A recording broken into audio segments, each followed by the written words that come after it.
बाबा, हमारे देश की उन्नति के लिए बहुत लोग प्रयत्न कर रहे हैं, लेकिन उन्नति नहीं हो पा रही। जब तक अध्यात्म का जन जन में प्रचार नहीं होगा, प्रसार नहीं होगा, तब तक देश की उन्नति नहीं हो सकती। हमारा धर्म प्रधान देश है, भारत धर्म प्रधान देश है। इसकी उन्नति तभी होगी जब धर्म का आश्रय लिया जाएगा, अध्यात्म का आश्रय लिया जाएगा, सतमार्ग में चला जाएगा। आज जिसको देखो उसकी अवनति क्यों हो रही है बाबा? उन्नति क्यों नहीं होती? अवनति माने पतन। न संत का भय रह गया है, न ईश्वर का भय रह गया है, न गुरु का भय रह गया है, न शास्त्र का भय रह गया है। इसलिए ये सांसारिक जन जैसा मन में आता है वैसा करते हैं, और इनका मन है मलिन, तो ये पाप आचरण करते। पाप आचरण के कारण सब डिप्रेशन में पहुंचेंगे। पाप आचरण के कारण चिंता, शोक, भय, उद्विग्नता ये नहीं जाएगी, ये बनी रहेगी। इसीलिए अवनति होती। चाहे जितना रुपया एकत्रित कर लो, अवनति।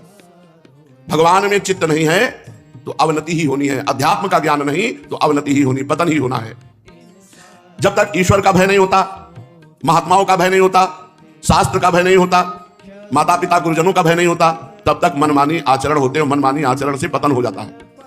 आजकल बिरला कोई होगा जो अपने माता पिता के चरण छूकर हाथ जोड़ करके जो आज्ञा आपकी जी ऐसा ही करेंगे, ऐसा कहने वाला बालक हो। ऐसा उपहास करते हैं, अपने माता पिता की अवहेलना करते हैं, अपने गुरुजनों की अवहेलना करते हैं, शास्त्र की बातों का उपहास करते हैं। ये आज के आधुनिक जो ना जन है, ये अमुक शास्त्र देखो उसमें ये लिखा है, उपहास करते हैं। अरे शास्त्र की भाषा समझनी है तो पहले हमारी आज्ञा का पालन करो। 6 महीना ब्रह्मचर्य रहो, 6 महीना पवित्र भोजन पाओ, और 6 महीना नाम जप करो, और फिर कोई सूत्र पढ़ो, तुम्हें हम समझावें, समझ में ना हो जाए तो हमें बताना। खाते हो गंदे भोजन, पीते हो गंदे पेय, और समझना चाहते हो ब्रह्मबोध संपन्न महापुरुषों की वाणी। उपहास करते हैं शास्त्रों का। अरे उसमें तो ये लिखा है, उसमें तो ये लिखा है। ऐसे समझ पाओगे ब्रह्म ऋषियों की वाणी, महापुरुषों की वाणी, भगवान की वाणी? ऐसे समझ जाओगे? तुम्हारा खान पान अपवित्र, तुम्हारी बुद्धि अपवित्र, तुम्हारी वासनाएं अपवित्र, कैसे तुम समझ पाओगे निर्वासनिक महापुरुषों के परम पावन वचनों को? तभी तुम्हारे अंदर पाप वासना तुम बैठ करके तुम्हारा पतन करा रही है। यदि जीव भगवान और भगवत प्रेमी महात्माओं के वचनों का पालन करे तो कभी पतन हो ही नहीं सकता। शिष्य स्वतंत्र हो जाए तो सर्वनाश हो जाता है, राजा स्वतंत्र हो जाए तो सर्वनाश हो जाता है। इसीलिए राजा के ऊपर महाराजा रहते थे। जनक जी राजा तो सदानंद जी महाराजा, दशरथ जी राजा तो वशिष्ठ जी महाराजा, देवराज इंद्र त्रिभुवनपति तो गुरु बृहस्पति जी, बलि जी दैत्यराज तो भगवान शुक्राचार्य जी। एक महापुरुष उनके ऊपर शासन। शिष्य यदि स्वतंत्र हो जाए तो सर्वनाश हो जाए, राजा स्वतंत्र हो जाए तो सर्वनाश हो जाए, और शास्त्र की आज्ञा का उल्लंघन करे तो चाहे स्त्री हो पुरुष हो उसका सर्वनाश हो जाएगा। आज सर्वनाश ही हो रहा है, उनको समझ में नहीं आ रहा। चरित्र का नाश, स्वभाव, चिंतन सब पतित, सब पतन युक्त चिंतन हो रहा है। कहीं ऊर्ध्व चिंतन नहीं हो रहा। भगवदानंद का चिंतन कोई बिरला ही कर पा रहा है।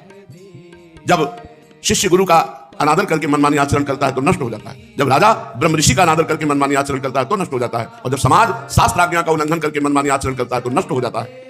इसलिए इस लोक में और परलोक में परम लाभ की प्राप्ति के लिए भगवान का भय, महात्मा का भय और शास्त्र का भय निश्चित होना चाहिए। अब आज के बालकों की दशा क्या है? 8 बजे, 10 बजे, 11 बजे सो के उठ रहे हैं। कैसे इनकी दिनचर्या होगी? तो कैसे उन्नति हो? और जब कहीं भिक्षा मांगने जाए, कोई माता बहन भिक्षा देने के लिए निकले तो उसके चरण के सिवा तुम्हें अन्य कोई अंग देखने का अधिकार नहीं, चरण केवल। जब किष्किंधा में सुग्रीव जी के कुछ अनुचरों ने जब रावण जानकी जी को ले जा रहा था तो जानकी जी अपने कुछ आभूषण डाले थे कि अगर इधर भगवान आए आभूषण तो पता चलेगा इधर अपहरण करके ले गया है।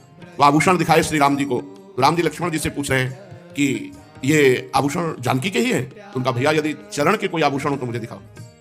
चरण के जैसे बिछिया है, नूपुर, ये तो हम पहचान सकते हैं, लेकिन माता के अन्य आभूषणों को हम नहीं जान सकते। लक्ष्मण के ये हम भ्राता की तो मां के समान, हम माता सीता के चरणों के आभूषण तो बता सकते हैं, अन्य आभूषण हम, क्योंकि माता के आभूषण को देखा ही नहीं। तो हमारे लिए जब भिक्षा के लिए जाए, अगर कोई माता बहन भिक्षा देती तो केवल चरणों की तरफ देखना है, अन्य अंगों की तरफ नहीं।